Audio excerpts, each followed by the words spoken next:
शिवछत्रपतींचा पुतळा बसवला आहे. तो पुतळा बसवण्याच्यामध्ये शाहू राजांचा हात होता आणि शाहू राजांनी बसवलेला तो पुतळा त्या ठिकाणी शिवजयंतीचा कार्यक्रम असतो आणि त्या कार्यक्रमाचं वैशिष्ट्य असं की शाहू महाराज म्हणजे थोरले साहेब महाराज त्यांच्या कुटुंबाचं कुणी नसेल कुणी त्या ठिकाणी येत असतं. आणि कालच्या कार्यक्रमाला मालोजी राजे आणि शाहू महाराज हे येणार होते पण ते येऊ शकले नाहीत, विलंब झाला. तो कार्यक्रम आम्ही उरकून घेतला आणि त्यामुळं दुसऱ्या दिवशी माझा कार्यक्रम कोल्हापूरला असल्यामुळं मी ठरवलं की कालच्या कार्यक्रमात त्यांची माझी भेट होऊ शकली नाही, तर आज आल्यावर कथाक्षणात त्यांना जाऊन भेटायचं. आणि काल आपण येऊ शकला नाही, पण तुम्हा त्यांचे त्या संस्थेचे अध्यक्ष आहेत म्हणजे शाहू महाराज, आणि त्यावेळी तुमच्या संस्थेत काम चांगले चाललेलं आहे. आपण भेटू शकलो असतो तर आनंद झाला असता, पण थोडा विलंब झाला यायला म्हणून ही भेट झाली नाही. आणि आज कोल्हापूरला आलो आहे तर आपल्याला भेटून जावं या हेतूने मी आलो. लोकसभा निवडणुकीच्या पार्श्वभूमीवर खरं तर ही भेट होती असं देखील चर्चा आता सुरू आहे. खरं तर असं झाली का चर्चा? आपण स्पष्ट केलं पाहिजे साहेब, कारण कसं आहे की कोल्हापूर लोकसभेमध्ये शाहू महाराजांच्या नावाची चर्चा सुरू आहे, दुसरीकडे संभाजीराजांच्या नावाची चर्चा सुरू आहे. असं आमच्याचं कानावर नाही का? काय कुठनं आलं? पण आपल्याला हे आवडेल का? कारण गेल्या अनेक दिवसांपासून ही चर्चा जी आहे ती कोल्हापूरमध्ये सुरू आहे, महाराष्ट्रात सुरू आहे. महाराजांची पण ह्यापूर्वी पण इच्छा होती एकदा खासदार व्हावं असं.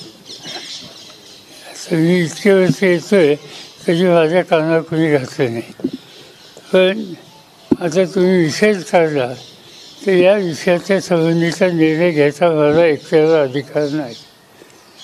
आमची आघाडी आहे, त्याच्यामध्ये काँग्रेस पक्ष आहे, त्याच्यामध्ये शिवसेना आहे उद्धव ठाकरेंच्या नेतृत्वात, आणि आम्हा लोकांचा राष्ट्रवादी पक्ष आहे. आणि त्यामुळे जागांच्या संबंधीचा निर्णय घ्यायचा असेल तर आम्ही एकत्र बसून घेतो. आम्ही याच्यामध्ये अन्य आमच्या सहकाऱ्यांशी किंवा माझ्याही सहकाऱ्यांशी चर्चा केलेली नाही. असं व्यक्तिगत मला विचारलं तुम्ही तर आमच्या सगळ्या सहकाऱ्यांना या प्रश्नाच्या संबंधी त्यांची सूचना असेल तर त्याचा आनंदच होईल.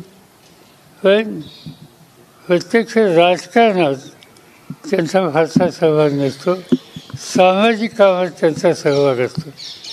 आज इथं आल्याच्या नंतर माझी जी वेळ ठरली होती त्याला थोडा त्यांच्याकडनं विलंब झाला.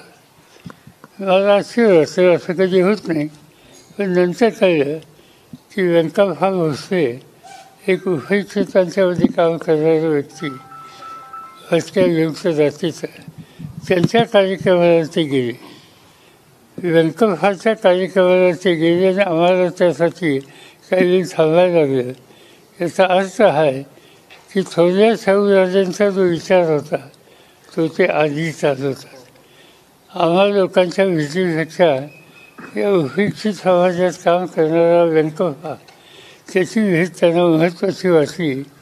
हे शाहू आंबेडकर किंवा फुले यांच्या विचाराशी सुसंगत आहे.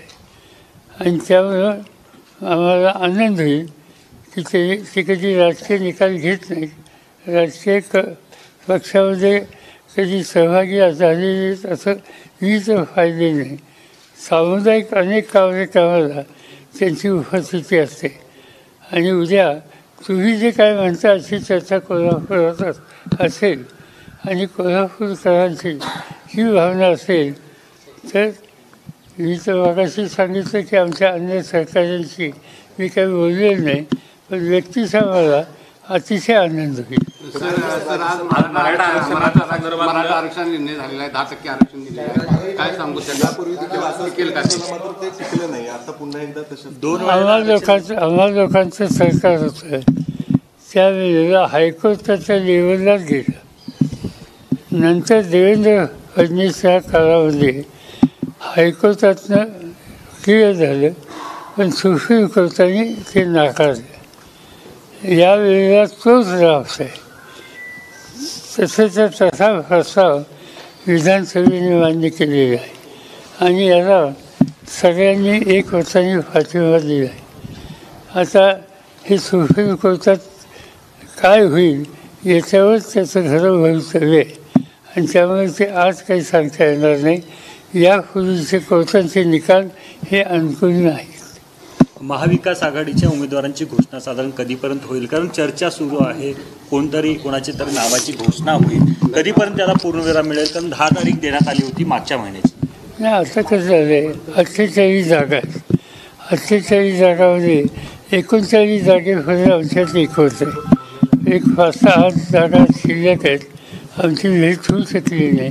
मला असं वाटतं की उद्या आमचे सहकारी बसणार आहेत आणि त्याच्यात बरेचसे प्रश्न सुटतील आणि 2-4 जागा याच्यावर जर एकवट झालं नाही तर आम्ही जे लोक, मी स्वतः चर्चेत नसतो, तर मी असेल किंवा राहुल गांधी असतील किंवा उद्धव ठाकरे असतील, त्या 2-3 जागा जिथे एक वाक्यता नाही त्याच्यासाठी आम्ही बसू आणि आम्ही निकाल घेऊन टाकू. 32 जागांवरती महायुती जी आहे ती भाजप जी आहे ती लढवणार आणि शिवसेनेला 10 आणि 6, राष्ट्रवादीला केवळ 6 जागा देण्यात येतील अशी चर्चा सुरू झाली आहे.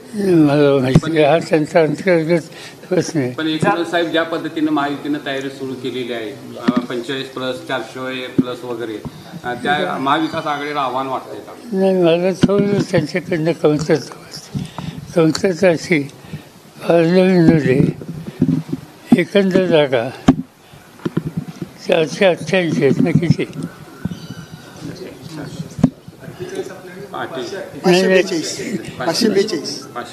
542 आहेत आणि त्या 42मध्ये महाराष्ट्राचे 48 आहेत.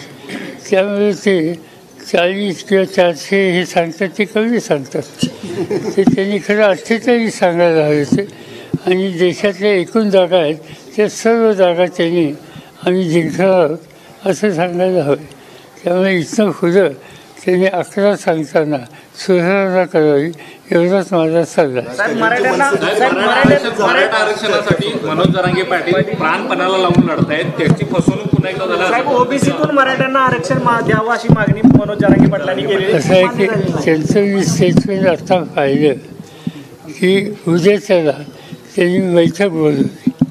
उद्याच्या बैठकीमध्ये आमची भूमिका आम्ही स्पष्ट करू असं म्हणले आणि त्यामुळे एका सेन्सिटिव्ह आणि अत्यंत महत्त्वाच्या प्रश्नावर आणि ज्यांनी हे सगळा संघर्ष सुरू केला ते उद्याच्याला त्याच्यावर देणार असतील तर मला असं होतं आज त्याच्यावर बोलणं योग्य नाही आणि म्हणून एक दिवस मी थांबेन आणि त्यानंतर मध्ये राज ठाकरे